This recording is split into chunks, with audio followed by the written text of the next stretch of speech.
these are some results. I just pulled this report. Today is May the 3rd.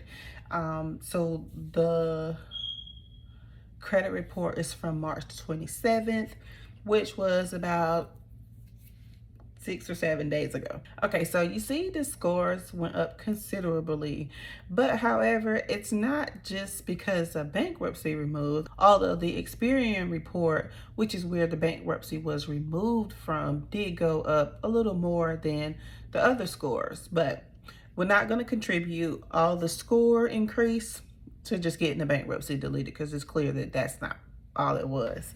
So one bankruptcy deleted. So we still have one more to go, and that's Equifax. And I have a little secret thing that I'm gonna do. Well, it's not a secret because I'm gonna tell you, and I'm gonna show you. Stay tuned, hang tight, and we're gonna walk through exactly what we did last month to get the bankruptcy deleted and what we're gonna do moving forward to get the bankruptcy deleted from Equifax. So Capital One has a pretty decent card on the platinum. Okay, so I like to give stuff away, and I like to pass around away to get those collections removed off your credit. Did you know that most collection clients receive the star letters or star email? Okay, so just a little background. So as you can see here, the bankruptcy was on all 3 credit bureaus. January, February, March. Okay, so in March 27, we got the bankruptcy deleted from TransUnion. The very next month, which was April the 27th, we saw that the bankruptcy was deleted from Equifax. The reason why you're seeing the date as May the 3rd is because I just re-pulled that report today to do this video. Okay, so we're doing good. You know, we've been disputing for 2 months. Hopefully, her end result will be it took 3 months to get the bankruptcies removed from all 3 credit bureaus. So that's what we're going for. So that's why we're going to hit Equifax with the whammy. But first, I'm going to show you what letters I used to get the bankruptcy off of Experian. Okay, so here is the dispute letter that we used in April to get the bankruptcy removed from Experian. All right, so of course I've marked out the personal information of the client, and it's an affidavit of fact and truth. Now keep in mind, this bankruptcy that we're disputing is not like last week's bankruptcy results. That was a discharged bankruptcy. So there were accounts included in that bankruptcy. This bankruptcy is a dismissed bankruptcy, meaning of course that it never went through in court. No judge never signed off on it. There were no accounts that were attached to it. Basically, I started filing, I changed my mind, something happened, it didn't go through, no harm, no foul, okay? So a little bit of the verbiage here in this particular affidavit.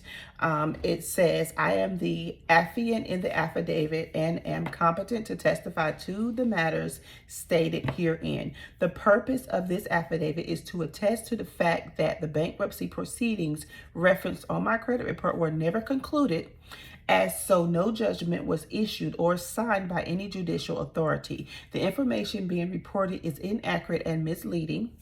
Bankruptcy in question, it shows the bankruptcy information, what state and city the bankruptcy was in, things of that nature. The bankruptcy in question was dismissed, meaning it was not approved or finalized by the court. In legal terms, dismissed indicates that the bankruptcy case was terminated without a discharge of debts. This typically occurs for various reasons, such as failure to comply with court orders, lack of documentation, or other procedural errors. According to the Fair Credit Reporting Act, credit bureaus are mandated to ensure the accuracy of the information they report regarding Consumer Section 611 of the Fair Credit Reporting Act specifically requires consumer reporting agencies to maintain reasonable procedures to ensure maximum possible accuracy of the information concerning the individual about whom the report relates. The inaccurate reporting of the dismissed bankruptcy on my credit file violates my rights under the FCRA. The false information damages my creditworthiness and creates an unjust portrayal of my financial history and responsibility. I hereby demand the credit bureau to promptly remove the inaccurate and unjust bankruptcy information from my credit report. Failure to do so will result in legal action to compel compliance with Fair Credit Reporting Act. Of course, and this is the part that gets notarized. And we did send in some supporting documentation. So now let's move on to the last phase to see what we're going to do and how we're going to strike at Equifax to get this bankruptcy removed. Okay, so I thought about it. And the strategy that I decided to use is going to be this. So we have the dismissed bankruptcy removed from TransUnion and Experian.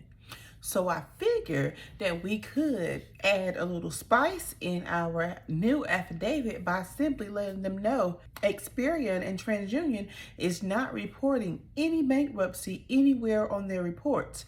And I have attached a copy straight from Experian and TransUnion where they can clearly see that Experian and TransUnion is not reporting any dismissed bankruptcy. Now, we're not going to tell them that they've already deleted it. We're just going to say that they're not reporting it. And so that is going to be our Exhibit C that is going to be attached in with our Affidavit of Fact and Truth. That is more evidence. This is going to help us now. Trust me. Can't wait to show you the results from this round next month. All right, so here is going to be the fact and truth. And of course, I marked out personal information. So I'm not going to read the whole thing to you for lack of time. So like the first two sentences, I'm not going to read. Okay, so I'm going to start with number 3. Contrary to Equifax's erroneous reporting, neither TransUnion nor Experian have any record of a bankruptcy filed against me. The inaccurate and damaging reporting of this dismissed bankruptcy by Equifax has had severe repercussions on my financial standing and opportunities. It has resulted in unjust denial of credit, increased interest rates, and other detrimental consequences. It is essential to emphasize that the bankruptcy in question was never finalized as evidenced by its dismissal. No judge never signed off on this purported bankruptcy, thus rendering Equifax reporting patently false and damaging. The in conclusion of the dismissed bankruptcy reported on my Equifax report represents a flagrant violation of FCRA specifically. Now here's where we're going to name the specific Fair Credit Reporting Act violations that we are accusing Equifax of violating. So duty to provide accurate information, duty to investigate disputed information, required to provide consumer reports upon request, which they did not do that for us too. So that's why we're throwing that in there. Duty of furnishers of information to provide accurate information. Okay, so here we also added like a little grid just showing how they are reporting this dismissed bankruptcy on the credit report. I am enclosing my TransUnion and Experian credit reports as Exhibit C to this affidavit, clearly demonstrating that these reputable credit bureaus are not misreporting any bankruptcy on my record. I demand in no certain terms that Equifax immediately rectify this egregious error by expunging the dismissed bankruptcy from my credit report. Failure to expeditiously comply with this demand will leave me no recourse but to pursue aggressive legal remedies to correct this matter, including not but limited to swift legal action under the Fair Credit Reporting Act laws. And we do have recorded evidence that would suffice in court if we do need to file a federal lawsuit against Equifax because of how they have been handling this specific dispute, okay? But that's another video. Okay, and so we're just talking our demands here, and then we're going to CC Consumer Financial Protection Bureau here, FTC, State Attorneys General. Of course, I'm going to move that out. And here's the acknowledgement, and we're going to put our exhibits, and then we're going to attach our supporting documentation along with 2 forms of ID for Equifax. Now, for this one in particular, I'm going to do 2 things. I'm going to log into the client's My Equifax account. Answer can be next Friday's result Friday, so video. So that would be cool, like if we got this thing deleted that fast. So that would be like a cool video. I would be so like crazily overly excited. So anyways, so that's the video for today. You guys, please let me know in the comments what type of results and strategies you want me to give. If there's anything specific that you're battling with that you kind of need some help on and you want to see how I'm doing it and try it for yourselves, please leave a comment. So I want to say thank you guys for watching. I really do appreciate you guys watching, and I get so encouraged when I hear from people who have used these strategies and followed them step by step and they're actually working for them.